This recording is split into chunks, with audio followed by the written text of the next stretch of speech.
সরকারের গুলিতে তাদের চোখ দৃষ্টিশক্তি যখন অন্ধ হয়ে যাচ্ছে, তারপরেও কিন্তু আমরা সমাজে সুশীল সমাজ বলেন, বুদ্ধিজীবী বলেন, অধ্যাপক বলেন, প্রকৌশলী বলেন, সাংবাদিক বলেন, তাদের কাছ থেকে খুব একটা বেশি প্রতিবাদ আমরা দেখিনি। দেশের নাম্বার 1 ট্রেডিং অ্যাপ নিফটি ফার্স্টে পাচ্ছেন ট্রেডিং এর সব সুবিধা, dual এক্সটেন্স access, company analysis, portfolio তৈরি করা সহ আরও অনেক ইউনিক ফিচারের সাথে ট্রেড করতে ডাউনলোড করুন এক্ষুনি। সেই চিরচেনা বাংলাদেশ, এখানে রাহাজানি হচ্ছে, খুন যখন হচ্ছে, কোনো অসহায় মানুষ কোনো ন্যায় বিচার পাচ্ছে না, সমাজের মধ্যে প্রচণ্ড অস্থিরতা এবং নৈরাজ্য, তাহলে তো শহীদদের যে চেতনা, সেই চেতনার প্রতি আমাদের বিশ্বাসঘাতকতা করা। এই জন্য তো এই মাসুম শিশু বাচ্চারা 5 বছরের এক পরিবারের সন্তান থেকে শুরু করে প্রাইমারি স্কুল, মাধ্যমিক স্কুল এবং কলেজ বিশ্ববিদ্যালয়ের ছেলেরা অকাতরে জীবন দিল। কি অদ্ভুত দৃশ্য!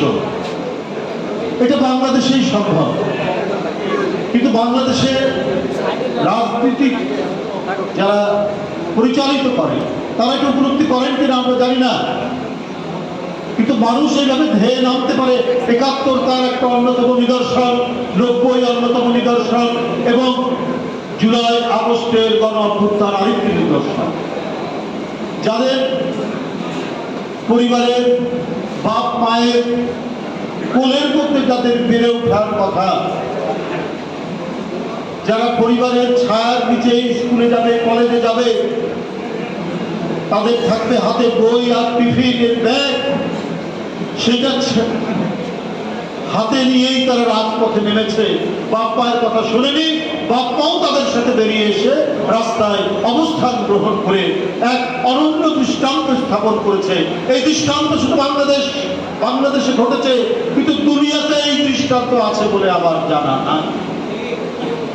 শেখ হাসিনার বিরুদ্ধে বছরের পর বছর সংগ্রাম করেছি, আন্দোলন করেছি। সে তার মিডিয়া দিয়ে, সে তার গণমাধ্যম দিয়ে, সাংবাদিক দিয়ে, তার পোষা বুদ্ধিজীবীদেরকে দিয়ে গণতান্ত্রিক আন্দোলনের বিরুদ্ধে নানা বয়ান তৈরি করে আমাদেরকে জঙ্গি, আমাদেরকে আপনার নাশকতার সাথে যুক্ত করে আমাদেরকে অগ্নি সন্ত্রাসী বানিয়ে সকাল থেকে সন্ধ্যা পর্যন্ত এই মিডিয়াগুলো আমাদের বিরুদ্ধে অপপ্রচার করেছে। কিন্তু সমাজের আরো অনেক মানুষ কেউ সাহস করে বলেনি যে না, তারা গণতন্ত্রের জন্য লড়াই করছে। আপনি 2014 সালে যে নির্বাচন করেছেন সেটা ভোটারবিহীন নির্বাচন, আপনি 2018 সালে যে নির্বাচন করেছেন সেটা রাতের নির্বাচন, আপনি 2024 সালে যে নির্বাচন করেছেন সেটা দাবি নির্বাচন।